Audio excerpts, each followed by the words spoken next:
I must thank Philosophy family for hosting me here, and thank you, Kailash ji, for not introducing me also. I am in the mood of discussing what Dr. Rajap Purohit. Just call me Jeevan. Yeah, Dr. Jeevan spoke so far. He told so many things, and then in between he was telling Dr. TPS is going to talk on Dharana, and that will cover that portion. Actually, what is the purpose of all these is only Dhyanam. The whole Bhagavad Gita is not for karma. Karma can be done by anybody. Any soldier knows how to fight. He doesn't require a motivation, because last end of the month he gets salary. Why not? Either he will die in the warfield, or when do you become the super boss? Only when you get the knowledge, the purpose of what for he is doing. When you get the knowledge, do you become happy or unhappy? Many places Dr. Jeevan was telling that Dukkham, Sukham, happiness. As far as he is concerned, Elon Musk is the successful man.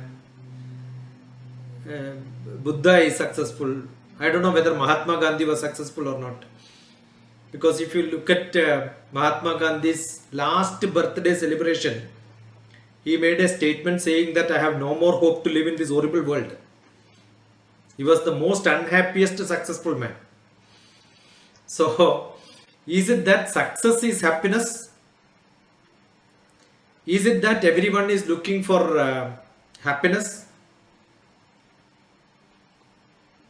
When you achieve something, when you get it, you become happier. If you don't achieve,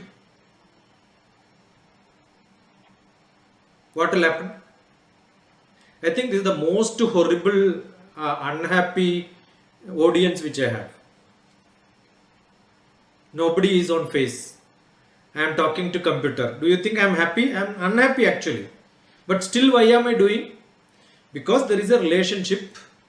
Pramod ji called, and Kailash ji will come only while introducing and then go off. And 14 people are there.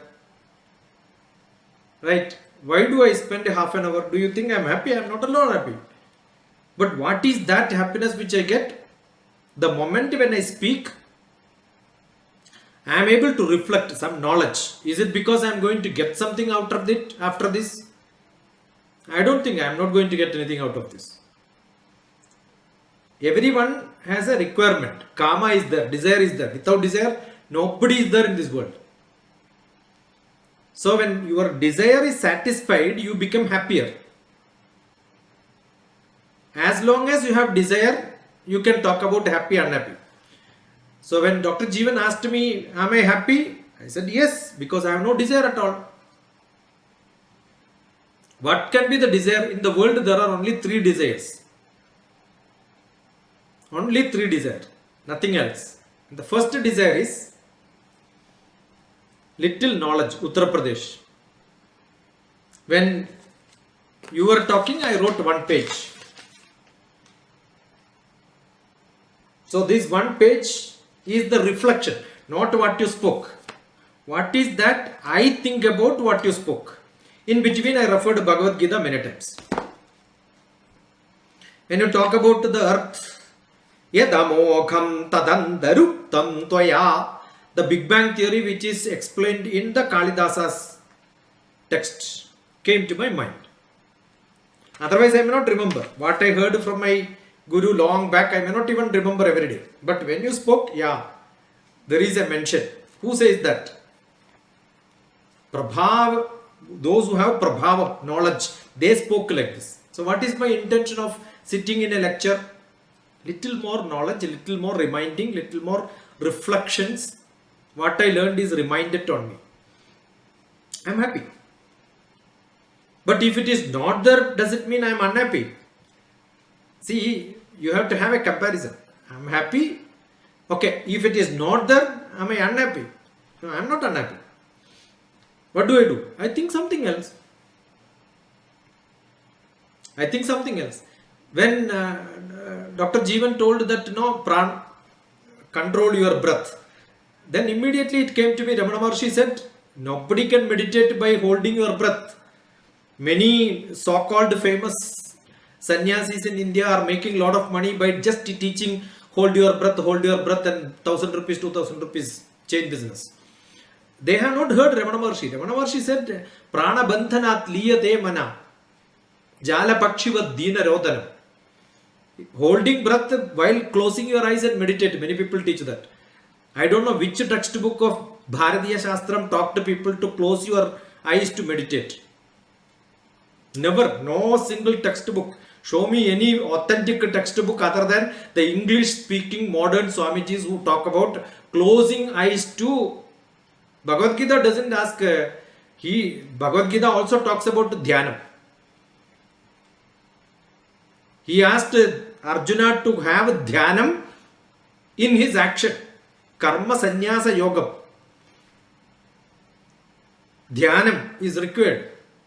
But then it is not closing your eyes and firing. Not fighting. Action is what is required. Karma is required with knowledge. So many people misinterpreted Samadhi as meditation. Samadhi is not meditation. Samadhi can be Dhyanam. Then meditation. Dhyanam can be meditation. I meditate upon something. That is what people say. But Indian Bharatiya Shastram Samadhi is without any thought. Then how can you have thoughts on something and then meditate? Somebody in one of the lecture asked me, how do you become happy? I am thinking about learning to meditate and then I am not able to do it. I said, the desire of meditation itself is one of the biggest crime. Your desire is to attain peace, then you will never get peace. It has to come to you. Gham is space, free space, in which du added to become dukkam, su added to become sukham. And we will see in Mahabharata, the whole Mahabharata war is because of Gandhari. Gandhari would have asked Krishna, I want sukham. But what Gandhari asked is dukkam. Why dukkam? When I have dukkam, I will think about you so that when you come, I will get happiness. That's how climbing on the mountain. Each step is a terrible process for some people who don't enjoy it. But if you enjoy climbing, the mountain climbing becomes happier. So Sukham and Dukkam is individually dependent. You cannot have a bar saying that this is Sukham, this is Dukkam. So when I have Shraddha in listening to a lecture, I understand things, I reflect on that. Shraddhavan labhate jnanam. The 4th chapter, 39th sloka. 4th chapter, 39th sloka, I think. So when I say Shraddhavan labhate jnanam, that itself is an introduction for Dharana. Because my concentration is there. Most of the people don't have concentration. Suppose you have concentration. If you have concentration, that means you have passion. Suppose somebody is attending this lecture. The topic is not of interest to you. Very difficult to concentrate. Concentration comes when you have passion for learning. Then the class becomes interesting. If somebody says the class was boring, that means you don't have interest in the topic. That's it. Even if the speaker is boring, you can still have interest. Because you are not picking up the way he is speaking. You are picking up some points, you start reflecting. So the interest is from inside, not from somewhere outside. Once you understand that, that is what is Shraddha. Suppose the external thing is giving you Shraddha, 4th chapter is good enough to describe Shraddha. Where am I there in 4th chapter? Yama, Niyama, Asana, Pranayama, Pratyahara. Pratyahara is 4th chapter.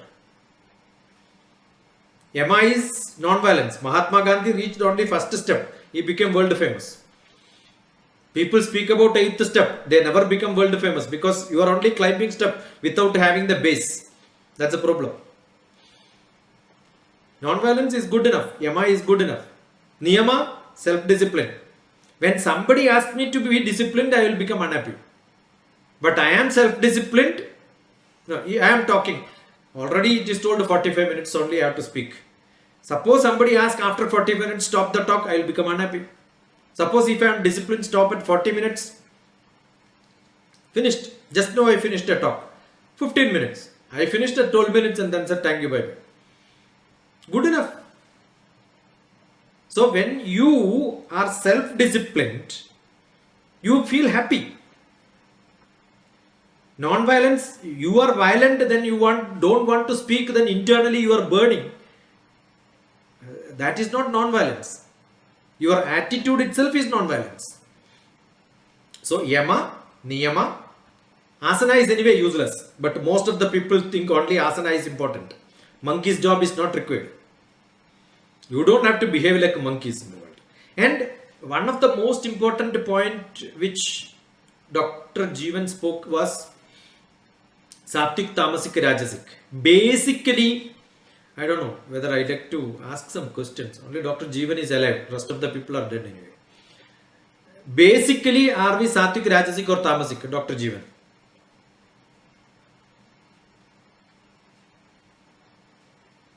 To my appreciation, one could be anything depending No, on biological structure of human being.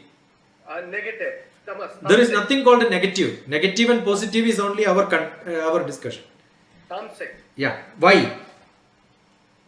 It comes out with a pain. No. Inertia. It is basically because 70 to 80% of our body has got fluid. And all the fluid is non-Newtonian. Non-Newtonian fluid obeys, or first Newton's, second Newton's law says, everyone like to be in the rest of, if you are in rest, in the same. If you are in motion, in the same.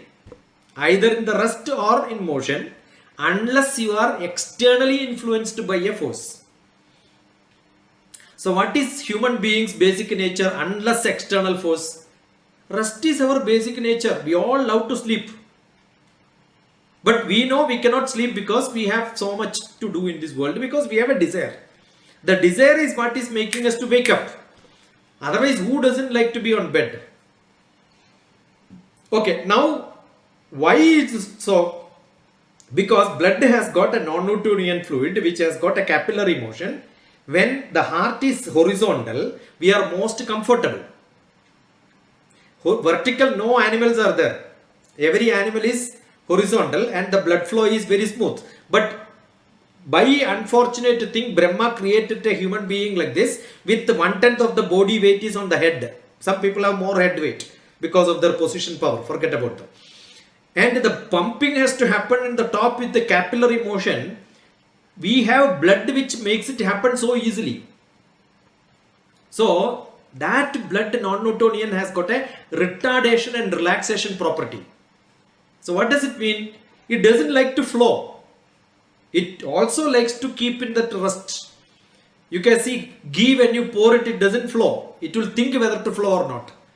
So in the bed we cannot jump up and then, because it likes to be like that. So by nature we are all, as you said, tamasic.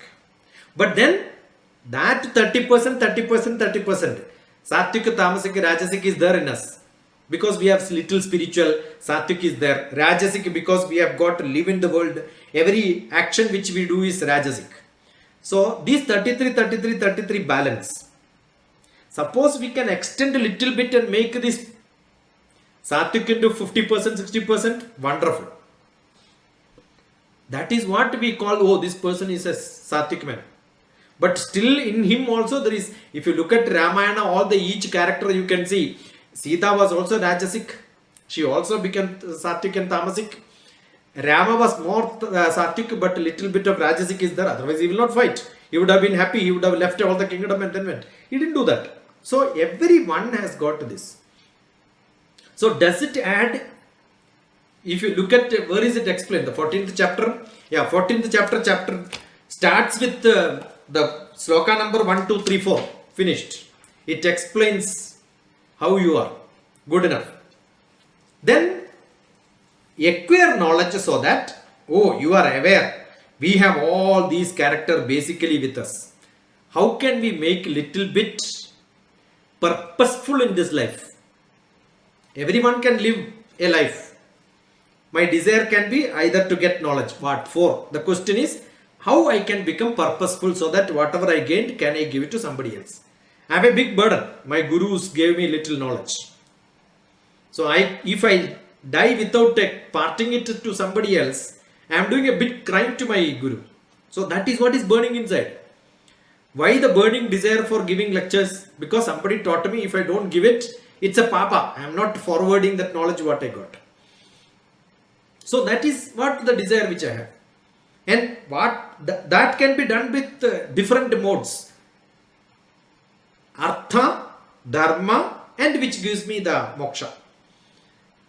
Then the second requirement is some people have desire for making money. That is where you must have mentioned the richest fellows are most successful. I don't know whether they are successful or not. The development is not, progress is not the spiritual path when we talk about Maslow's law. Whenever we have got physical, emotional, intellectual, social, socially you are great.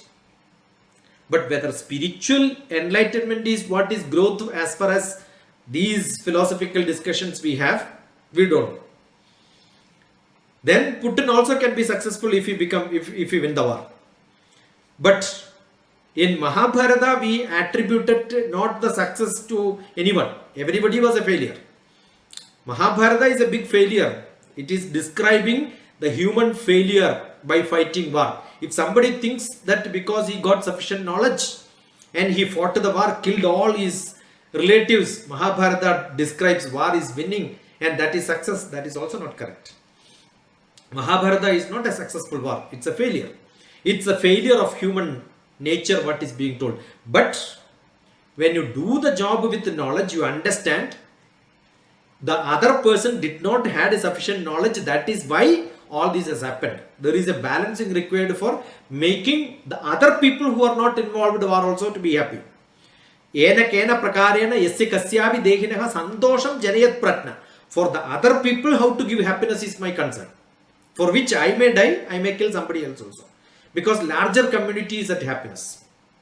So I have a social cause. Social cause is more important because in the pyramid, physical, emotional, intellectual, last social, then spiritual. When society is in calm, then only spirituality can be talked. Then only Shraddha will come. Vivekananda also said you cannot meditate in the crossroads. When there is a lot of confusion, who can ask meditation? But we do mass meditation. And people pay 1 lakh rupees to learn meditation. I don't know which stupid Swamiji learned this. Vivekananda never allowed this. Right? So, we are making all this as a business. So, some people do anything for business. Don't think that that is success and that is happiness. That is meditation. So, here, Yama, Niyama, Asana, Pranayama, Pratyahara. If you have that control in your indriyas, not control. Actually, the using the word control and immediately I am sending not control. Concentration with passion. So my eyes are focused, my ears are focused, indriyas are focused. That's why it is called Shraddhavan Labhate Jnanam. 4th chapter. Focus. Indriya control is already there because I have passion. How to create passion in your work? That Dr. Jeevan immediately said, yeah, you should have passion in your work. So I was thinking 4th chapter. That is what it is. Now, the 5th chapter, 6th chapter talks about Dhyanam, not Samadhi. Samadhi, Dhyanam and Dharana all together is called the concentration. Because it is internal. As long as the Indriyas are controlled, I am internal. And that internal focus should happen through the concentration. Work, it could be the 5th chapter because 6th chapter talks about the Dhyanam. So 5th chapter, last sloka. I am not chanting that. Bhuktaram yatna tapasam sarvalokamahiswaram suhridam sarvabhutanam natvamam shanti mruchyati. That is the method to get shanti. If you do this, you get shanti. What is that shanti? That shanti is what is called probably Dhyanam. That is why the last 5th chapter, last sloka is an introduction for the next chapter, peace. So peace is entirely different from Sukham and Dukkham. Peace is what Bharatiya Shastram talks about. 6th chapter talks about Dhyanam. What is Dhyanam? Samadhi. There is no English for that. For Dhyanam, meditation is used. That is why I meditated upon my activity and I could do it. In Dharana, Dhyanam, Samadhi together can be called as spiritual concentration. So that your focus can be improved, your actions can be cleaner and cleaner. So, 6th, 7th, 8th, 3 steps put together. So, after Pratyahara, immediately go to Dharana, Dhyana, Samadhi. Yoga 6, 7, 8 step. That is what I wanted to tell. Because many people know meditation. Where does it come? 5th chapter, last sloka. 6th chapter, real Dhyana Yoga. I would not have told like this, but having the introduction by Dr. Jeevan, this is what I thought I should tell. I think good enough. There can be few questions, I will be very happy. And as, you have Suguna Brahma, and that thought process will become much cleaner and better and easier. The sadhana should come from not by forcing yourself externally. Many people talk about external sadhanas. External sadhana will not reach you into, because already you are into the connection from your indriyas are lost. Then your andaratma sadhana. How do you get andaratma sadhana?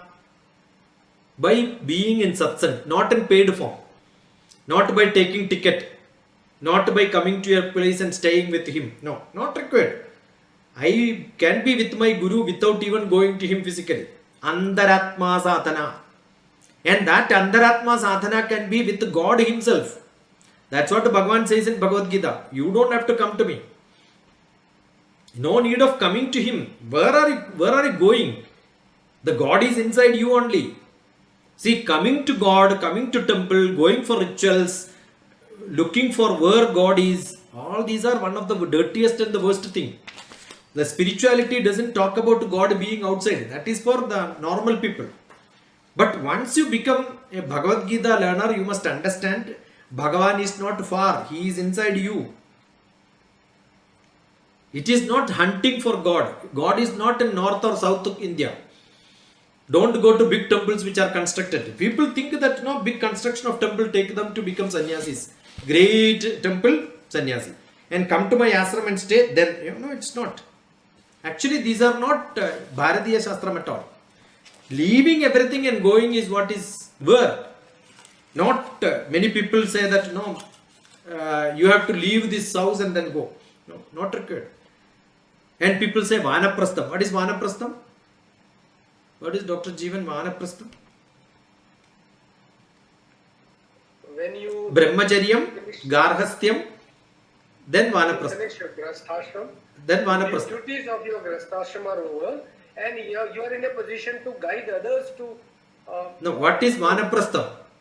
So the word would say prasthana to vanam. No, that is where I have an objection. That is incorrect. No, I have an objection there. I have an objection there. It is not Vanam, it is Vanaprastham. Many people misguided all of us. Vanaprastham. Vanam is not Vanam. Vanam is forest. Vanam is space. Come to my department, space department. So, what is that it says? You have to go to space. What is the beauty of space? Even when the rocket goes, there is a mark given. Immediately it will become clean. Like that, your manas, which is gum, space, go into your space. That is what is dharana. Go into your space which doesn't have a mark. Somebody scolds me, no problem. It doesn't make a mark. Next meeting I see Dr. Jeevan again in a clean. That is why Shankaracharya also cleanly explained it with one small short sloka. Manam darpana samanam. Manam darpana samanam. Manas is like a mirror. When you are here in front of me, I know you. That's it. As the webinar is over, you are out. I don't even think about you because I don't have bindedness. I am not even keep on thinking about the person. I have to behave like a mirror. I have no bindedness. Oh, the seminar was not good. Oh, it was horrible. Nobody has shown their faces. There were only 13 people. Yesterday I had a beautiful seminar, Philippines. 500 people attended my technology management seminar. That was wonderful because everybody was showing face. So many comments I got. How does it matter? Eh? See, I enjoyed or not is my question. I enjoyed that. I enjoyed this also. So my job is over. So many people keep on keeping that bindedness. That is what Bhagavad Gita also says. Don't interpret Bhagavad Gita talks about attachment, detachment. No attachment, detachment. Bindedness and not bindedness. There is a bondage between Arjuna and Krishna? No. But there is an attachment? Yes. Attachment should be there. If attachment is not there, I don't even call Dr. Jeevan as Dr. Jeevan. I don't even call when Dr. Das called me, I will not come because there is an attachment between both of us. But if he doesn't call, will I think about it and say why he has not called me? No, I don't care. That's immaterial for me. So, understanding word by word in Bhagavad Gita will give you a bigger vision. You turn yourself into moksha sannyasa yogam. What is moksham? Happiness. What is sannyasam? Sannyasam. I am into myself and then burning inside with my happiness. Burning inside, not with the desire. So when you burn inside with the desire, you become ashes. When you burn with the desire, you become ashes. When you burn with happiness, you get into that join with Bhagavan. You become Supreme Personality. Your personality will develop in such a fashion. Supreme Personality. What is Supreme Personality? Bhagavan himself. So it is not the materialistic dukkham. Gandhari had materialistic dukkham. But that doesn't mean anything. Because her desire was getting to Bhagavan. Reaching Bhagavan. Meeting him once in a while. So she could. So that is why she asked, I want dukkham. When I have dukkham, I will think about you. When I think about you, I will get. It's like scratching your skin. When you scratch, you get happiness. But after some time, it will suffer. Don't do that. You suffer. After some time, you get happiness. That is what is required. So dharana is focus. Focus for the ultimate aim. And not to forget the action. The action also should have focus. When you will have focus action? Only when you have passion. So with the passion, get into an ultimate good activity which will give you happiness. The path is also happier and the climax is also happier. Like don't climb mountains because somebody is pushing you. You are climbing because you have a passion for climbing. So each step becomes happier. Whether you reach there or not doesn't matter. Still I feel happy because I enjoyed the path itself. That is what I want to submit. Thank you, Namaskar for all of you for, and I must thank Kailash ji and Das ji and other people who are handling this philosophy. And thank you, Dr. Jeevan, because of your talk I could reflect on something. That's what it is. So, Namaskar. Okay, thanks. Hearty gratitude to Guruji Dr. TPS for your brilliant talk on Yoga Sadhana. Sir, you have made a conceptual analysis of all the elements coming under Yoga Sadhana, and being a spiritual master, you have unfolded all our limitations and wrong notion on different aspects of Yoga Dharana by your clear understanding on Bhagavad Gita and other Bharatiya Shastras. Sir, we bow down before you for your wisdom. Now I request Dr. K. Oman Rao to carry on the interactive session with Dr. Raj Purohit sir and Dr. TPS. Over to Dr. Rao. Namaskar everybody. Thank you Dr. TPS and thank you Dr. Raj Purohit sir. Both the lectures were very good, and I should doubly thank Dr. Jeevan Raj Purohit sir because he started, and many of the clarifications could come from Dr. TPS, because that is where something new has come, something, a refinement to the understanding has come. I should thank both of you for that, because initiation is required and certain, say, modifications and giving a new dimension to thought, or rather, certain refinements to the thought process. So that has taken place in Dr. TPS, and I should thank him for that. So, to start with, Well, I think Dr. Pramod Kumar Das is working on this area. So I would, at first, I would request Pramod Das sir to have a few words so that we can initiate further. Pramod Kumar Das sir, because he is working in that area.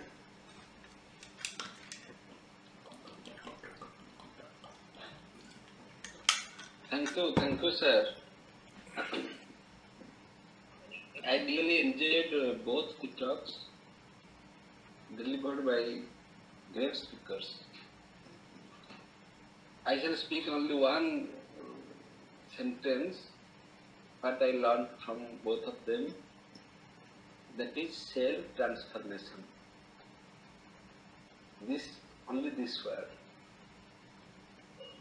Dr. Rajpurohit spoke about that through Guna, and Dr. DrTPS spoke the same thing through the pure consciousness, the power of consciousness.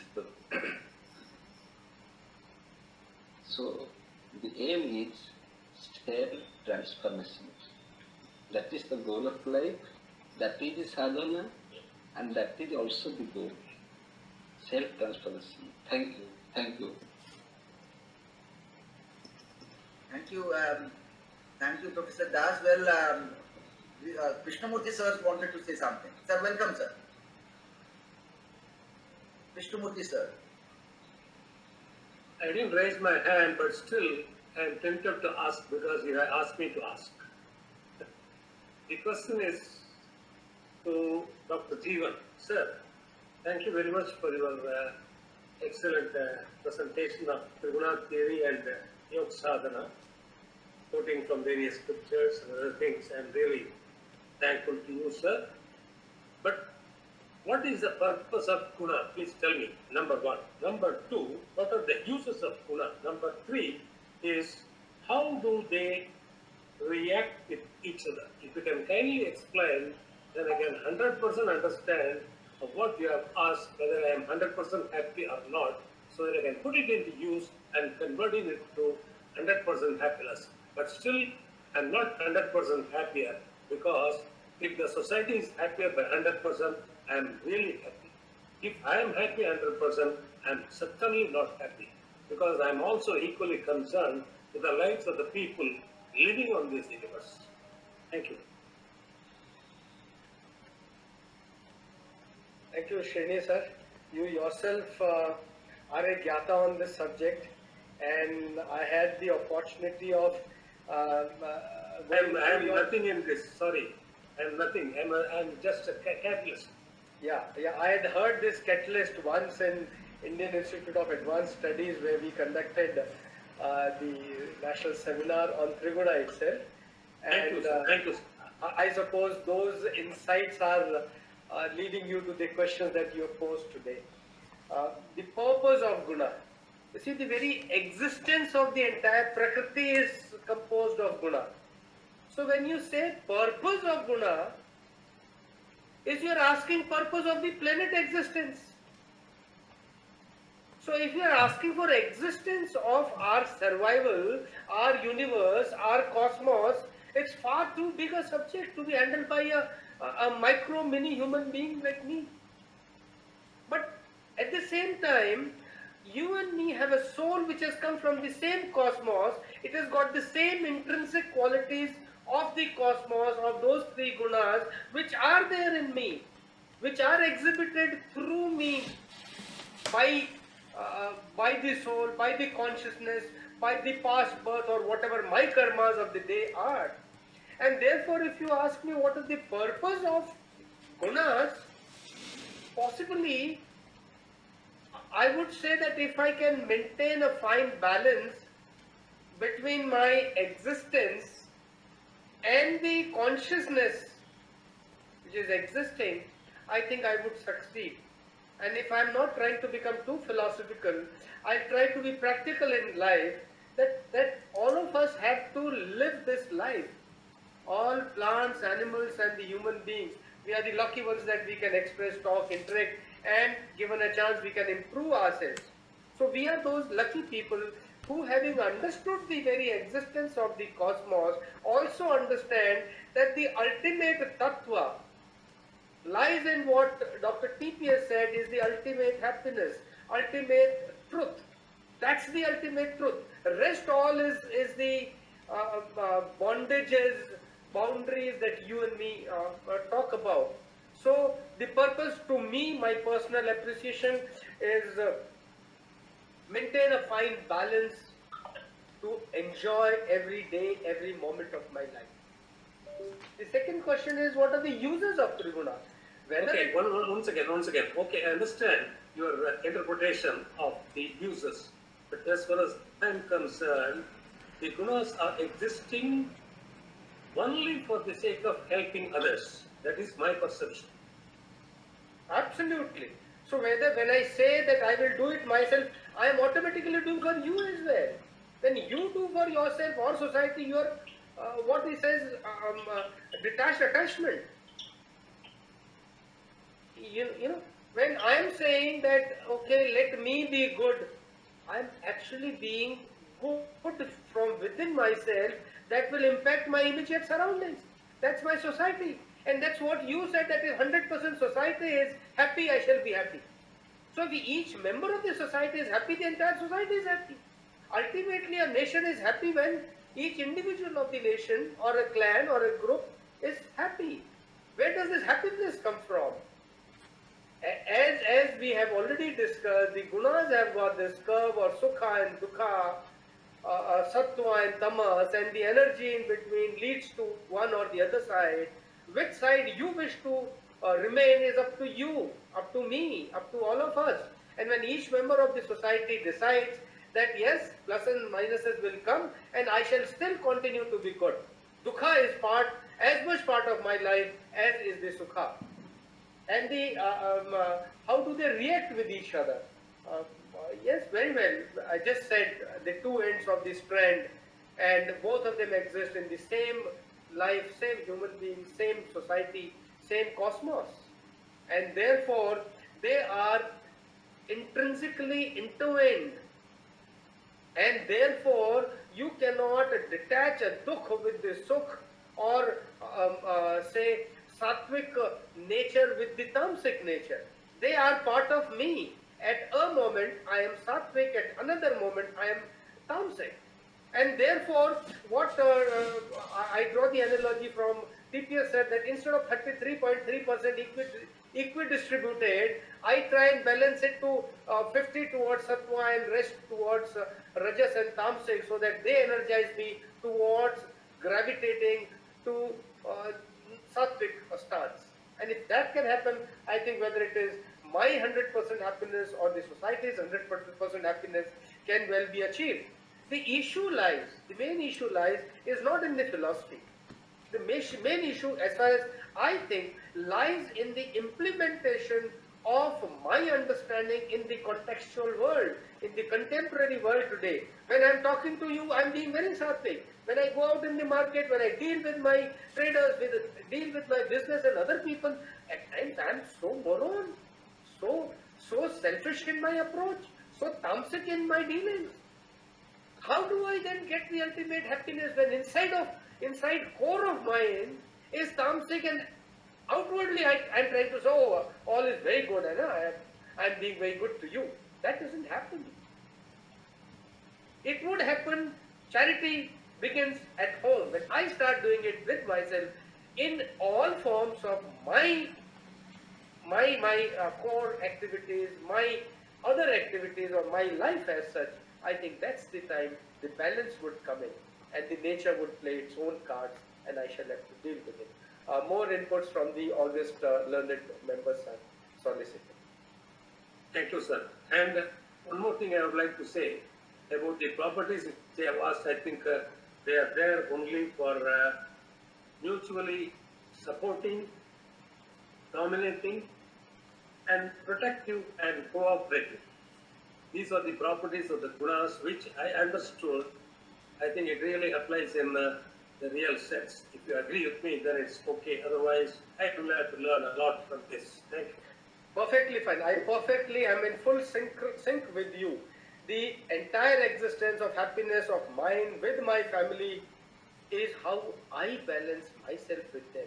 Whether I call them my relational balance or my soul to soul balance, it's all for us to visualize, see it, understand it, and then apply it.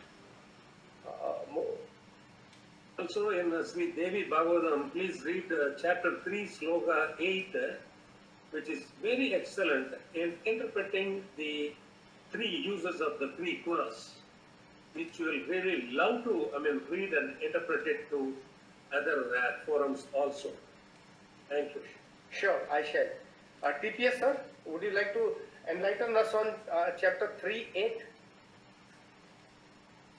Bhagavatam. Welcome, Dr. TPS. Sorry, Devi Bhagavatam. Dr. TPS, sir, your observation, sir, on the entire issue, sir. Dr. TPS.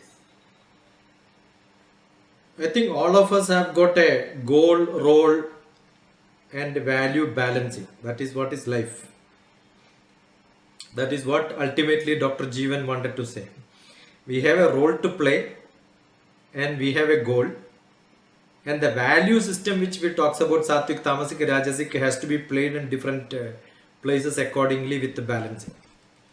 If you don't know how to play it, maybe sometime you will enjoy, but later you will feel, oh, I should not have done it. That is where the crime happens to most of the people, and that's where people become unhappy. While doing, you are happy. Probably you find justification for not doing or doing. So the conflict is within us. There is a manas and the buddhi, which always try to keep conflicting. The more and more we learn, we find textbooks for justifying. Which textbook, which chapter, which sloka you want to use it for justifying. I don't think uneducated people have this problem. I found when I went and sat in front of a ophthalmologist when I was doing psychology research. He says educated people come, it is very difficult to test them. The uneducated fellow, if he is able to see, he will say, yeah, I am able to see. Educated fellow will start testing the ophthalmologist themselves. They'll say, no, I am not. The earlier glass was good. So what he does is he takes it back and keep it the same thing. Now it is good. He keeps the same glass only. Because he knows better psychology than the patient. He has been doing it for many people, right? And then you will say, yeah, done. That's it. So, the more and more we get educated, we have this problem. Otherwise, people have, that is why in Krita Yuga, people were happy. They were living with nature. When it comes to Treta Yuga, you have little more problems. Right? And the problems are between one society to another society, not within family. But when Dwapara Yuga came, the fight became within the family. And today in Kali Yuga, the problem is within all of us. It is all self-created, self-problems only. There are no problems in the society. It's only ego. It's only self-satisfaction. I don't think the war between two countries are not because of society requirements. It is only individualistic requirements. They don't know how to play the role. Their goals are surprisingly bad. Right? The value system becomes zero. That is the reason which we have these problems. Devi takes different avatars and shows different fashions to illustrate the psychological aspects of every human being.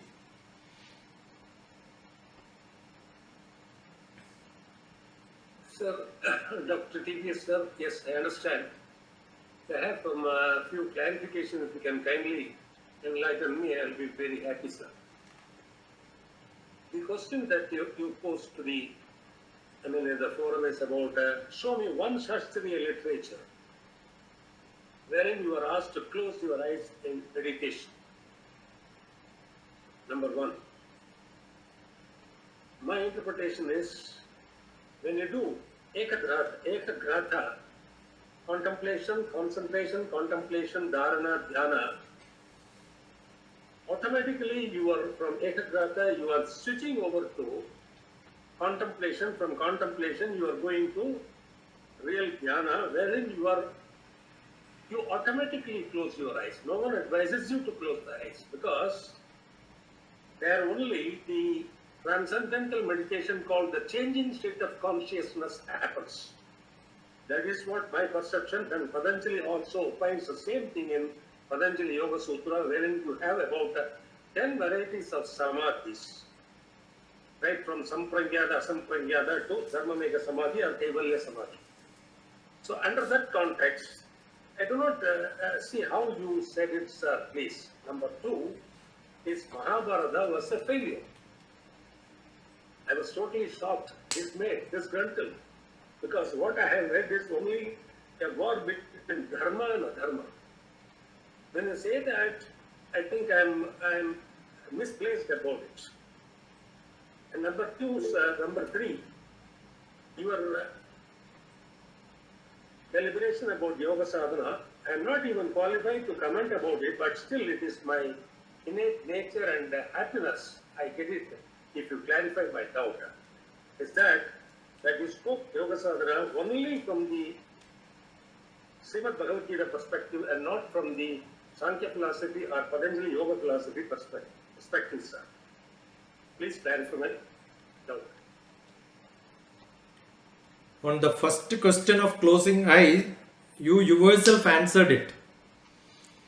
You said automatically my eyes will get closed. That's why I said nobody prescribes. But today what is happening, people will ask close eyes and concentration will come. I said closing eyes, your concentration will not come. Automatically it should get closed. You said it. I agree with you. See, today many people go to temple. The real bhakta, when they reach in front of the deity, automatically eyes will get closed. You are not seeing the God actually. You are seeing God inside. And you ask the so-called people who go to temple what they have seen. Oh, what a rush in Shabarimala, what a rush in... Are you going to Shabarimala and Tirupati to see the rush, or are you going to see the God? So they have seen only rush. See, the problem is externally people are being guided by this. That's only what I said. There is no prescription for closing eyes. Automatically your eyes get closed. Ears, you cannot close it. You don't have to close it. So it is the process of seeing may be there, but you are not processing it. So the seeing is there, but internally you are not processing it. So that state is what is called samadhi. It is not your eyes are closed. Eyes can be opened, but still you don't see anything. Ears are open, but still you don't hear, get the sound at all. That is why Vivekananda said you cannot meditate on the crossroad. It is not that you cannot be on the crossroad. Disturbance is there. So many people say I am not able to concentrate because there are a lot of disturbance. I said when you walk on the Charminar, I stay in Hyderabad. When you walk in the Charminar, when two people walk together, they hold the hand. When they speak, they don't listen to you or not. With all the disturbance, we are able to concentrate. So it is all in our mind. That's why I mentioned that. Second one, Mahabharata war.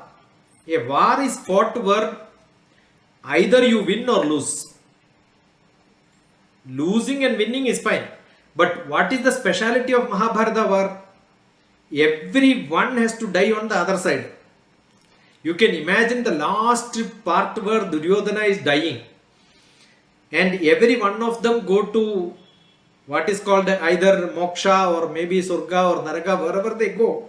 You look at that suffering which all of them had. They lost their own. So who is actually the partners of the war did not gain anything out of it. Even Krishna did not. Krishna himself was telling it's all what is I am supposed to do, I am doing it, that's it. So it is nothing called winning or losing. So if you think that success is by winning, that is why I said success is not winning or losing. When you do it for somebody else, that happiness when you derive, you feel happy about it. That is what it is. And what was the last one? Yeah, my referring to most of my learnings have been on yoga, on Hada Yoga Pradipika. When you look at Hada Yoga Pradipika, you really understand the inner meanings of even the breathing practice which you have. Bhagavan Krishna himself said, Uttara Gita, he says, Ananda Shastram Bahu Vedidavyam Alpascha Kale Bahuvascha Vigno.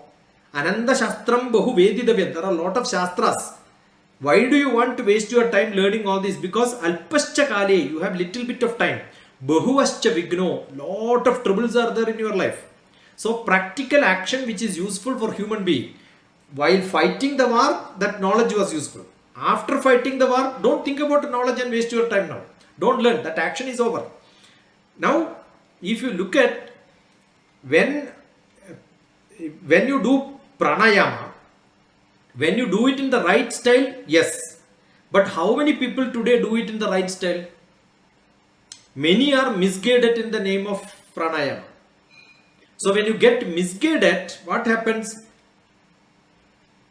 You get more diseases, because prana is one of the most precious thing which you should use it very carefully. If you don't do it in the right way, you get a lot of problems. So most of the problems today is we are not conscious about our breathing. So what is pranayama? You be conscious about your breathing. I see, when I learned yogasana, I am very carefully using the word. When I learned yogasana, after that taught pranayama, I used to train young children in Hyderabad. Every Saturday we used to have satsang. I said all of them, hold your breath. But some people will hold the breath and immediately they will pump it out like a pressure cooker. That time I used to hold for some more time. What a useless thing I am doing. When you are holding breath, actually, the way I can hold, others may not be able to hold. Because each one of us have got a rhythm of life in which the way I eat, you cannot eat. The way I breathe, somebody else cannot breathe. So you cannot have one scale for everyone. And once I do that, what will happen? The breath which you take inside, automatically holding inside, make you more sick, because you are not so clean. So the air content which you have 16% or 20% in the best possible, the 0.4% carbon dioxide will become 4.4. Oxygen will from 22, it will become 16. So you are holding not oxygen. The more polluted carbon dioxide, with that air you are holding, hallucination will come. So this is the problem. We are not living in the world where the text was written. You cannot just copy it. And today what is yogasana which we are doing? Who is the yoga, the father of yoga of the modern world? What was happening in the Mysore palace when the modern yoga was introduced? What was, how many postures which we had? Did we had really Shirshasana? I keep saying if we had Shirshasana by Patanjali, or we could have seen Krishna and Shiva in Shirshasana. They were Mahayogis, but you don't see them in that. So these are all, we started making some modifications. Gymnastics was added. Lot of the dilution and pollution has happened in the Yoga Shastra. So there is no point in writing Patanjali Yoga Shastra and then teaching some other Yoga Shastra. That is only what I am saying. So most of the time we polluted the traditional Bharatiya Shastra for packaging it and then selling it. I was in US, I must have attended many of the yoga practices, meditation practices being sold there in capsule way. That is all where I have got some contention. Otherwise, no. Thank you, sir, by any means. But Patanjali Maharishi has not prescribed any yogasanas, as he said. It's only Stiram Sukham Asana. That's what I wanted. Thank you. Thank you so much, Dr. TPS, for your very nice responses. But to the earlier response, sir, one thing, sir, it comes to me, I may be wrong, sir, but a bit of guidance on this. Actually, as you said, a common man has no inner conflict, and whatever inner conflict that comes, it comes to someone who is in the stage of trying to know something, of a person who is a bit elevated. So a sort of inner conflict arises, a conflict between the mind and the intellect that comes. And how do you guide such sort of persons, say even the ordinary, the normal persons who have at least elevated to a certain state of knowledge and where they face a sort of crisis? Sir, can you please, sir? The inner conflict between mind and buddhi. Is it to me? Yeah. Sir, yes. Sir. The young children, by birth, we are all happy. You can see them smiling. See, you make some child to play with a pen. show them, they will come to grab it. You pull it, they will come behind it. The time they get it, they will be happy, they will smile at you. Assume you don't give it and keep it somewhere else. Immediately though, they will go and grab something else around them. They know how to shift their desire. We have this problem, the bindedness. Once I want something, I am behind it, so I become sick. That is because it is not emotion which is working. The buddhi is trying to control the emotion. My buddhi keep this picture of this item, I want that, I want that. You are not able to shift. That's why I said, Shankara said, Manam Darpana Samanam. When it is in front of you, you like it. When it is not in front of you, it doesn't matter. That detachment, not getting binded with that time I can use the word detachment, is good for you. But that is what children have. They can shift. We are all like that. But what has happened? Over the prarabdha karma, we started learning little bit here and there, but did not understood perfectly, so that we have a lot of confusion. So the problem is either you should have no knowledge or you have little knowledge. That is what is creating problem. See, we have a great story. Mainly Chenmaya Swami keep on mentioning it. No, the rope. Either you decide it is a rope or it is a snake. You have a confusion. What is there on the road?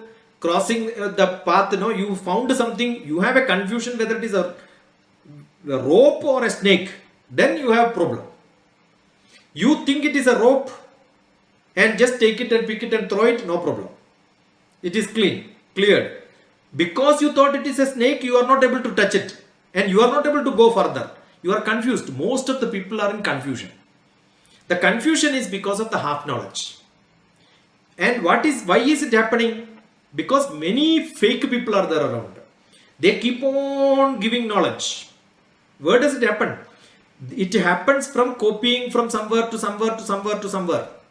So you have to go to, our knowledge was traditionally from Guru Parampara. If we have beautiful time with the Guru, having lot of question answer. Just before this I had a lecture. There was no question answer. So what has happened? I gave 15 minutes lecture and stopped. I said good enough. Because I know there is no session for question answers. And I have to attend to this. Immediately they asked, the session was good. I said I did not enjoy. I am very plain. I said I did not enjoy because there was no question answer. You could have asked me to record and send it. You could have made somebody to listen. Why should waste my 1 hour for this introduction, another 15 minutes, and Thanksgiving another 15 minutes. Somebody wrap up of 15 minutes. Our 1 hour is lost. There are no people with questions. See, if you have no question answer, actually session is useless. When your learning should happen with the question. So Bhagavad Gita is not created by Bhagavan. Bhagavan did not create Bhagavad Gita. Bhagavad Gita is created by Arjuna. If there are no questions, Bhagavad Gita. See, when you talk about the Bhagavad Gita and you don't allow questions. I taught Bhagavad Gita twice. What I used to do, 20 minutes I speak Bhagavad Gita, 40 minutes question answer.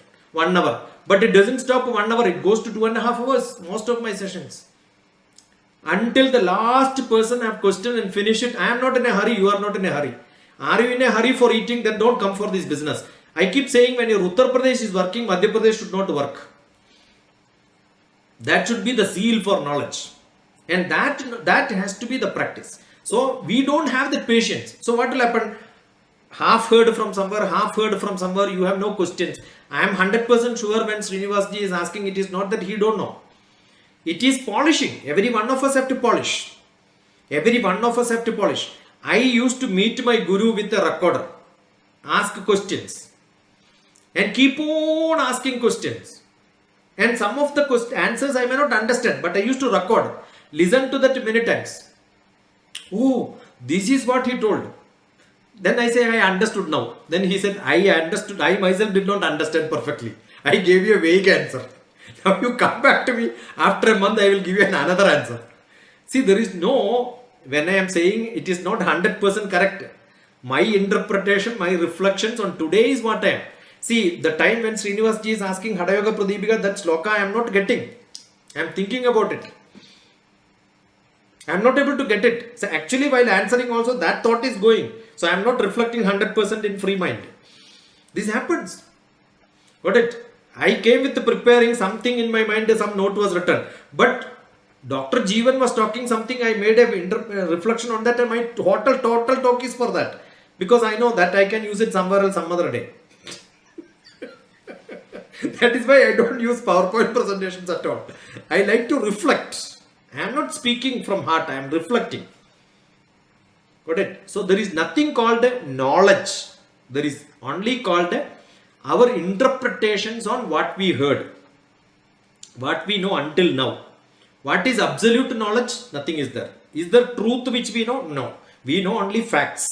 That is why we refer to Bhagavad Gita. That is why we refer to... See, I remember when Srinivasji told, it is not that I never heard Devi Bhagavatam. My childhood Bhagavatam means Devi Bhagavatam only. Later, because of Krishna's marketing people, Bhagavatam has become Krishna Bhagavatam. Otherwise, Bhagavatam for me or for whole Kerala people, it is only Devi Bhagavatam. So I remember in my childhood, my mother used to make me to chant this continuously. And we by-hearted so much. It took nearly 42 years or 43 years. When I became 43 years only, I started reflecting on what I learned in my childhood. So sometimes we learn something, reflection comes later. So it needs a lot of time. That is the sadhana. Everybody need not do it. Very few people can do it. That is good enough. Why we should have a lot of people in this world who knows everything? Not required. Because we have got many other jobs to do. If we are into this path and you enjoy it, probably we need some more time to learn. And it is not end of the knowledge. I think we are only learning little bit here and there. May I? Yeah. I'll add on what you asked, internal conflict. You actually asked a question on internal conflict. And Dr. TPS was, he's actually spoken from a very vast stage to resolve the conflict. I'll come to practical ground reality of the conflict. Internal conflict, we all know intra-conflict and interpersonal conflict. Internal conflict, what you're reflecting or saying is the conflict within me. The conflict within me could be because of two reasons. Two reasons. Reason one is what I have inside and what I am thinking are at crossroads. They are not synchronized. So I am the cause, I am the effect, and I am in the conflict. The second is, I am reflecting on something because of an external stimuli. Stimuli can be the situation outside, in the market, in the school, in the business, anywhere, wherein it comes into me and I reflect it and I find it not in sync. And I feel that it is again contradictory to what I am thinking. And therefore, as an individual, from the Western perspective, I see that the intrapersonal conflict is the conflict within me because of these two reasons. And if I have to resolve this, what we've been talking all through is introspecting, thinking about it, doing pluses and minuses, and from moving from tamasic to rajasic to sattvic and balancing it out, including part of sadhana, to see that I put my internal issues at rest. And another point that I wish to remind is that thoughts are never ending. They are clouds in the mind. They keep coming in, coming in. And there is no one perfect solution, no one perfect focus, no one perfect answer to all the thoughts that are coming. To the extent that while you and me are talking, I am having different number of thoughts which are flying in and out, and so do you have. And therefore, when there is something conflicting, contrasting between the fleeting thoughts, the clouds, and what I am focusing on, it leads me into confusion, it leads me to a conflicting situation, to whatever decision I wish to take and I am unable to take that decision. It impacts my life today, it may impact my life practically tomorrow. And therefore, in order to get a solution to this, again, what is required is sit, do plus minuses and resolve. There is one question from Dr. Mishra which can be addressed. Shavani Mishra is asking, sir, can you please guide us about today's peaceless situations in war between countries by which the social well-being, happiness is being disturbed? How can we address it to achieve peace. Can it be possible with regards, Dr. TPS? See, continuing from what you said, Chittam Karanam Arthartham. The Chit is the problem for everything. And it also says, Purne Manasi Sampurnam Jagat Sarvam Sudhadravaihi Upana Gudapadasya Nanu Charmas Trutaiva Bohi. There are a lot of problems in the world. When do we have problem? See, morning I can have my beautiful breakfast, listening the news what is happening in Ukraine. Do we stop breakfast when the news is happening? Only thing, when I hear the news or I can read the newspaper, no problem. I keep making jokes sometimes. Oh, I am from Kerala. I am staying in Hyderabad. When the news says there is a fire in Kerala, immediately my eyebrows will go up. I am getting little bit closer. That is why when our news report, when they report, they immediately say, no, the fire happened in Ukraine and 4 of Indians finished. Then our eyebrow goes up. And when he say one of them is from Karnataka, oh, I also studied in Karnataka. I love to know where it happened in Karnataka. So we all keep attachment.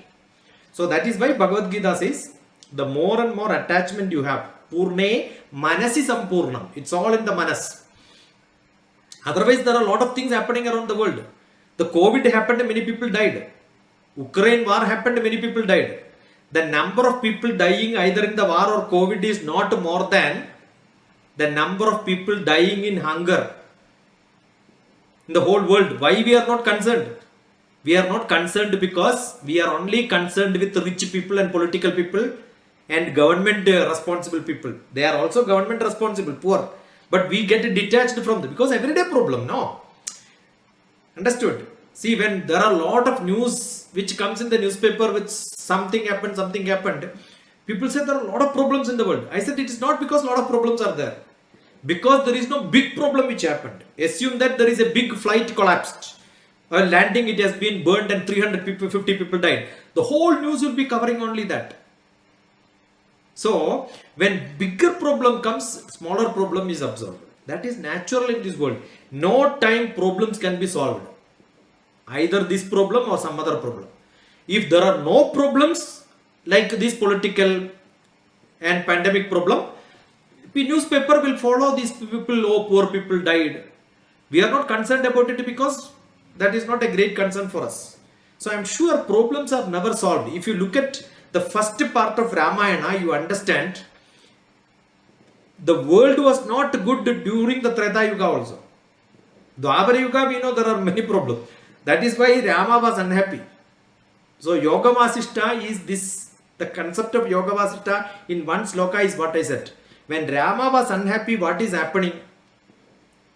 And Dasharatha, that means he had 10 beautiful cars at home. And Ayodhya, no yuddham should happen there. No war there. And in such a place, they went and fought war in some other country. You can imagine. Otherwise, war would have been in our land. No. They wanted to kidnap people, go there so that I have a reason for going there and fight. Whichever world, when we say Vasudeva Kudumbakam, either it in my land or other land, war is war only, right?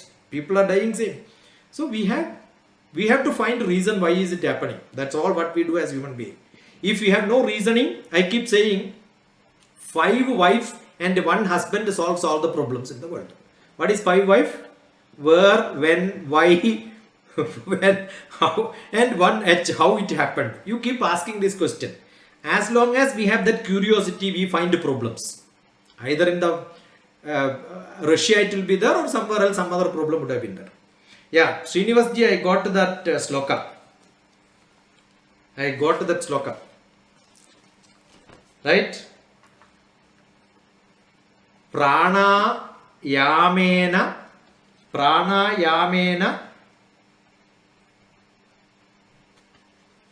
pranayamam, if you do it in yuktam, pranayamena yuktena sarvaroga samaraha. Pranayamena yuktena sarvaroga samaraha. Ayuktabhyasa yogena sarvaroga samudbhavaha. If you do it wrong way, ayuktabhyasa yogena sarva roga samudbhavaha. So most of the people, when you are guiding, I guide you on breathing practice, finished. Your breathing will change inside you, many diseases will come. So actually pranayama is not to be practiced in mass. Guru to guru. Yoga was never a online program. See, I keep saying, assume that some yoga master is coming online and saying, hold your breath, and that power went off. He don't know when to release it. Finished, he will die there. So our online programs were never practiced. Yoga is like a doctor has to touch you and find out how much breath you can take. I must know the pulse. It was 1-to-1. Now today we have become massive thing. So yoga yuktena sarva roga samaraha. The yoga is pranayama. The pranayamena yuktena sarva roga samaraha. Ayuktabhyasa yogena sarva roga samudbhavaha. All the disease will come if you don't practice pranayama properly. So how much to breathe? My guru keeps saying, breath is not yours, air is not yours. How can I ask you to hold it? So it should be like a Tailadhara breathing. Tailadhara breathing is not, no. Tailadhara will be like a slow flow. It should flow inside you and go out without knowing. So how does it happen? I have got a small, I named it as meditation, DrTPS meditation. I am from Himalayan tradition, Swami Rama's disciple. So I kept one meditation, DrTPS. So how do we make people to practice breathing? Lie down on the bed with your tummy touching on the bed. You feel your breath. Your tummy will go up and down. Good enough. That is your pranayama. So lie down like this for some time and then feel your breathing, and you are aware of breathing. And you are aware of breathing, automatically you know how to control it and tune it. Don't do it with somebody's instructions on you, because they are different and I am different. That is what pranayama says. And once you hold your breath, that means not holding by somebody else. Liyate mana. Your mind will become so calm. Prana bandhana liyate mana. Good enough. Thank you, sir. Thank you, Dr. TPS. Pranachindanat. Ramana Maharshi's Pranachindanat Linamanasam Ekachintanat. It goes like that. Beautiful Ramana Maharshi's slokas are there. I think I have recorded somewhere and then interpreted on them also.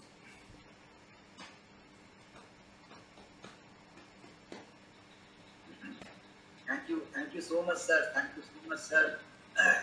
So it was really a very beautiful session, sir. So one thing, the last question would be for Dr. Purohit, sir. Actually, if you take life as a process of self-transformation, now how to deal with a person, say, who has a non-understanding mindset? Well, whatever may be the input, say the case of Duryodhana. So he is never prepared to understand. So how to deal with a person who is never trying to understand? So how to deal with that? Such sort of personality, sir. That's a really very interesting question. It is easy to share, train, teach a person who is ignorant, like a child. He or she doesn't know. So you can tell him or tell her, and gradually they learn. But it's so difficult to train already trained men. He has to go through an entire change management cycle of learning, unlearning, and relearning. Now this unlearning process and then relearning is so very difficult, which Dr. TPS had also referred, कि कितना मुश्किल है उसका cup खाली करना. No, his cup is already full. He is not ready to take any more inside. And unless he empties his cup, nothing more can go inside. So this is possible only when self-realization is there. Without that self-realization, any external force cannot, in my personal opinion, no one can make me understand anything unless I am prepared for it. So whether it is Duryodhana of Dwapar Yug or the literate technical experts or the visionaries of today, if they really have to achieve the happiness, sense of satisfaction, so success in professionalism is one part of it. But happiness of life that comes all along the journey has to be experienced every day. And I have to be prepared to accept that yes, I can make a mistake, you can make a mistake, that's part of life, and I can suffer through it. But tomorrow morning when I get up, I start with a fresh belief, fresh values, fresh attitude and a new behavior. And if I can build in those traits, then I think I can change, I can learn. It is so difficult to find Duryodanas of today who are amenable to change. Change for self-interest, change for personal perspective, yes. But change for self-improvement, self-satisfaction requires an internal awareness, internal learning and self-readiness. I hope I am partially able to... I'm so happy Dr. Jeevan gave, I'm unstoppable. Unstoppable in this. Dr. Jeevan gave a very logical answer, but understand, when you look at Mahabharata, all the questions are answered internally. You don't have to apply any logic. It is there inside itself. And what is the answer for the question what who asked? Rao sir. Yeah. And the answer is there in Mahabharata itself. Who is the most saddest woman in this world? Gandhari. What is the reason? Her own son. And she is calling him and asking the same question what Rao asked. Why my son? Why can't you be a good boy like your cousin brothers? Naturally every mother will ask, right? Because even today we are saying Duryodhana is bad, Dharmaputra is good. Don't you think Gandhari was wise enough to ask the same question to her own son? Yes. Many times she asked. There are references in Mahabharata. And what was the answer? Most beautiful answer. Janami dharmam. No lessons of teaching can make people good. Learn this. Not from me. Mahabharata says, Duryodhana himself says, I got 10% mark for all the assignments. What is dharma? I can ask. You write. Answer is given, because I also learned where the same school where Dharmaputra also studied. Both of them were under same professor, Jeevan only. That doesn't make so much of lesson you give, students will not become good. They are from same family, understand. That's why I said the internal conflict. Same family background, and Duryodhana is much higher because his father was a king. Most earned, brightest family. The other fellow had little problem. But they studied in same school, same college, same professor taught them. Why one became good and one became bad? Not because of knowledge. It is because of satsang. Who was the best company for Dharmaputra? You need good mentors. If your mentor is not good, you will do wrong. That is the message from Mahabharata. The mentor for Duryodhana was from, not from India. They were from Afghanistan. Kandahar, Gandhar Naresh. So if your mentor is from Afghanistan, you will become bad. That is Mahabharata lesson. And if you have the God from India, you will become good. Janami dharmam nachame pravrti. I am not able to do. I know theoretically everything. That is the problem with each one of us. We know what is correct, but we are not able to do it. Why? Janami dharmam nachame pravrti janamya adharmam. What should not be done is also not known to me. Nachame nivritti, I am not able to stop doing it. Why? Kenapi kamena hridistidena yadha niyuktosi tada karomi. I am driven by my desire. Unstoppable desire. That is why I am doing this mistake. Why that unstoppable desire is in me? Because my company is such people. Shakuni. So your satsang, your mentor matters. That is what Bhagavad Gita says. So the importance of satsang, not class, not by birth. No education can make people good. Otherwise, the most developed country with a lot of education would be spreading value system. Our wisdom chart with the knowledge chart, if you do, it is not 45% slope. It doesn't happen. The PhDs holders are not wiser and non. That's why I said qualification doesn't matter. My father was zero. He never attended to schools in his life. My mother never attended to classes. Third class dropout. But she keeps saying, I got a son. We had lot of acres of land. So I keep saying, all this is gone. Now we have nothing in our hand. Then she will keep saying, Lakshana Putra Endina Yodhanam. I have a beautiful, wonderful wisdom son. Why do you require money? Alakshana Putra Endina Yodhanam. If you are so rich but you are a bad son, what is the purpose of life? So what is good? Being good. And how do we be good? It is not with the knowledge and not with the prestige, not with the power, position. It is the wisdom which we have. And that will come only with satsang. No classes. And today what has happened in education system, we have got value education and one question paper, one answer. What is value system? We will write and you say we have introduced wisdom classes, value system classes, meditation, yoga, everything is put. And with all this yogic knowledge today in India's happiness index is 3. There are much better world outside where yoga is not in practice. This is the problem which we have. We make everything academic. Know it. Understood, right examination, 100 marks, you are good. No. Satsang, good mentors, value system has to be inculcated and that has to come. That is the purpose of all these, the scriptures what we had. We lost it. The scripture is there but we lost those messages from that. Yeah. Sorry. I am overshooting that time, I think. Thank you, Dr. Jigan, sir, and also Dr. DPS for the wonderful responses. And as Dr. DPS said, Dr. Jivan's response was logical, and Dr. TPS actually he tried to answer this question from the very perspective of Mahabharata, and he said how mentor becomes a so useful part in one's life, and how Guru Shishya Parampara that we carry, especially if it is taken in the right sense. Okay, the Indian tradition that carries lot of value, lot of weight, and that is also distorted, I shouldn't say these days, and that tradition is not continuing because of the Western influences, maybe, but if we attach to that tradition, and we think of the richness that Dr. TPS was speaking of. So, mentor plays plays a vital role in one's life.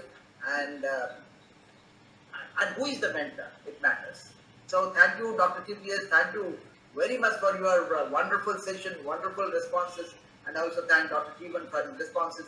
Now let us all move to Dr. Kailash Mahana for proposing the vote of thanks. Whether he's there? Yes, sir. Simply speechless.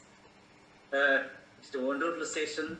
A great academic session, a great question session, and I become speechless after listening the responses made by Dr. TPS and Dr. Rajpurohit sir, and philosophy family today is grateful to both the towering personality for enlightening us, for inspiring us, for motivating us. And it's a great session, sir. I don't find in words how to appreciate Dr. TPS and how to appreciate Dr. Jivan. I simply bow down my head before their wisdom. Now, over to you, sir. Please propose a happy vote of thanks to all the scholars and all the peers. And today, Professor Pramod Das has given a very beautiful observation that is self-transformation is the goal of life, is the goal of sadhana, and to make, to have that is a happiest life. And today, I think that the questions the questions made by Professor Srinivasan and others have also enlightened us. Now, over to you, sir, to propose a hearty vote of thanks and gratitude, not a vote of thanks, to propose a hearty gratitude to both the speakers and the viewers. Over to you, sir. Thank you. Thank you, Dr. Mahana. Well, one thing, if I refer to Dr. TPS, he said that it doesn't matter how many are attending. It matters whether I have enjoyed it or not. And to this, let me tell you, sir, actually today most of the participants, they are busy for their lectures interview. 73 posts have come out and most of them are busy preparing for their interviews starting from 21st of this month, say from tomorrow itself. 21st is nothing tomorrow. That's why most of them have not attended, but definitely I think once this is shared in the group, they will be looking into and they will understand how beautiful it was. So I say I should thank Dr. No, Dr. Rao, one Srabani Misra is good enough. I saw the Yes, comments, no. yes, sir. Yes, sir. Savali Mishra, madam. She attends all the lectures, sir. She is committed and she raises very beautiful questions, sir. Yeah. So, thank you so much, sir. As you said, the number doesn't matter, and really so, the number doesn't matter. If a sense of satisfaction does come, actually, whether I have done my job, and it doesn't matter who is listening or not. And I must thank Sir, Dr. Jeevan for that inputs, otherwise I will be something else. Nice that Yes, sir. Yes, sir. you gave the fire, the spark. Yes, sir. Yes, sir. Yes, sir. He served. He made the base, sir. Today, actually, that's why I said in the beginning itself. So it was Dr. Jeevan's lecture that gave all the food for thought to Dr. TPS, and it was a continuous and it maintained a continuity and the discussion that followed, and it was a harmonious rule, and to which both Dr. Jeevan and Dr. TPS tried to see things over the same issue from different angles, and that's how philosophy family finds a lot of thankfulness to them, both of you. And I should also thank Srinivasan Iyer sir, who is so much committed, and for the questions that he asked. And both, I should agree, everybody will agree that the questions that he raised were very genuine. And one thing, Dr. TPS, which responded to Srinivasan, that a true devotee doesn't want to say, he never closes his eyes. He has to have the darshana of the Lord, and automatically the eyes get closed. And that is a learning experience that we got from Dr. TPS. Normally what we do, we go and we waste a lot of time to visit to Sabarimala or Tirupati and simply go before the deity and simply close. Everything is gone. So that closing part, the closing of the eyes, that's automatically come. And this is a great learning that I got from Dr. TPS. And I should thank for this. And this is I say a statement that can never be forgotten. And this is a thing that I can also communicate to others, but other technical things that he has said. But very nice thing that he has said is for a true devotee, there is no requirement of closing the eyes consciously. Unconsciously somehow the eyes get closed. And that is the sign of a true devotee. So it's a great learning, sir, because you are from the Himalayan, teaching from the Himalayan masters, you know the techniques. So thank you, sir. You are into your family. You come and you give a lot of guidance, sir. So philosophy family is very much thankful to you. But I cannot express, the words are not coming. How to thank you, sir. So thanks a lot to you, sir. And also thank Dr. Jeevan Purohit, sir, who is from a different background, but is depth in Indian philosophy. His inquisitiveness, his zeal for studying Indian philosophy and also expressing his thoughts in his own way, and the responses that he comes across. So it is not possible even from a very good philosophy professor, I say. So that comes only when one has a sort of inclination for the for whatever things that we do. Because as a soldier, as an army man, he has a devotion to his duty, and so whenever he is with a lecture, he has a lot of commitment to what he says. So that's how I should. Philosophy family is very much thankful to Dr. Jeevan Purohit sir, and we wish to have a lot of lectures from him in future, because he is taking Indian philosophy from his own practical understanding, not from the theoretical angle. So that's how that would be helpful. So thank you, sir. Thank you a lot, sir. I should thank Srinivasan ji for his for the questions that he raised, and that also made Dr. TPS to look into the pages, and finally he got the quotation that he wanted. And so this is how Pranayama. enlightened. He says he is learning. So that is the greatest thing that we should know. He said, you see, he's a man of great wisdom, and he, whatever you ask, there is a Google search TPS, but still then he says, I'm learning. And from when Krishnamurti sir asked, and he started, and he said, even though I'm answering you, but at the back of the mind something else is going on. So finally he got it, the code, and that gave the internal conflict that was there, finally got resolved, and having that. So that is commitment, and that is, and many people don't have that. So number doesn't count, the commitment counts at the end of the day. And we have, say, both the speakers are committed, and Krishnamurti at this age still sitting with us from the beginning. So that is commitment, and that is what philosophy family actually wants.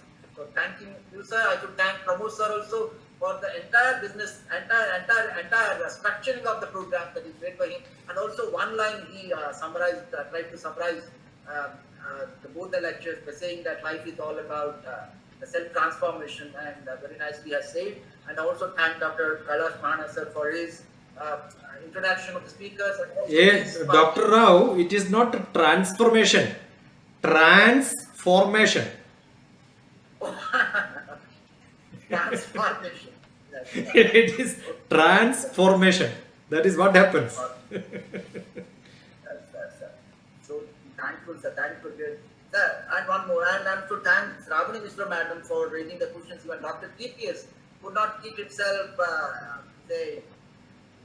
from not coming. He said, well, we should thank Ravani Mishra. Even participant like Ravani Mishra would fill the gap of many scholars not attending today. So thank you, Ravani madam, and all others who attended this webinar and made this webinar successful. I say successful in spite of the fact, as TPS pointed, that in spite of the numbers, there is no number game here. The commitment that counts.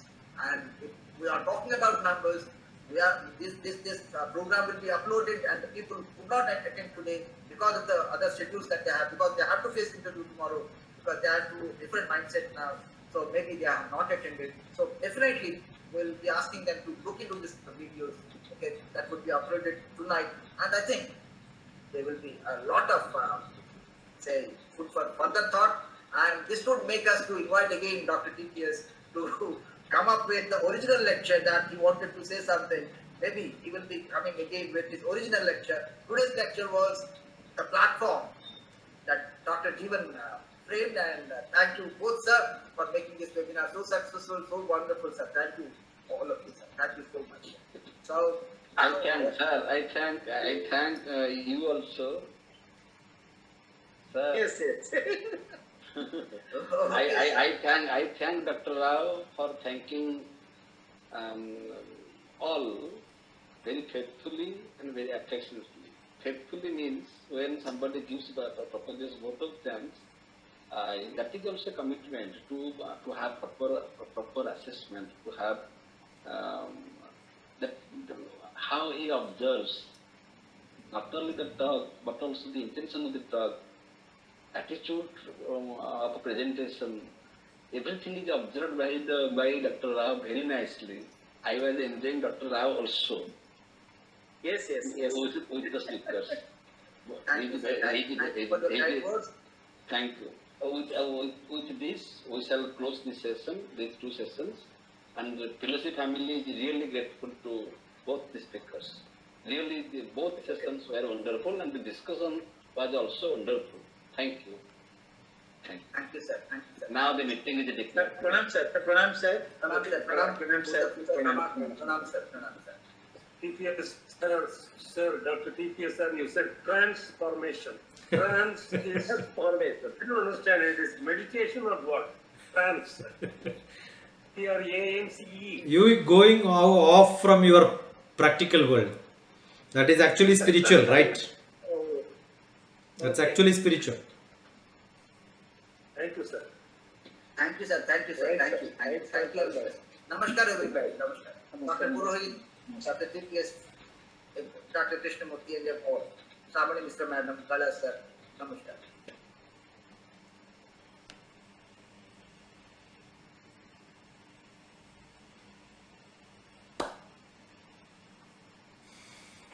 complete. It's almost 3 hours now. Your lecture. Yeah. So our March 20th was successful.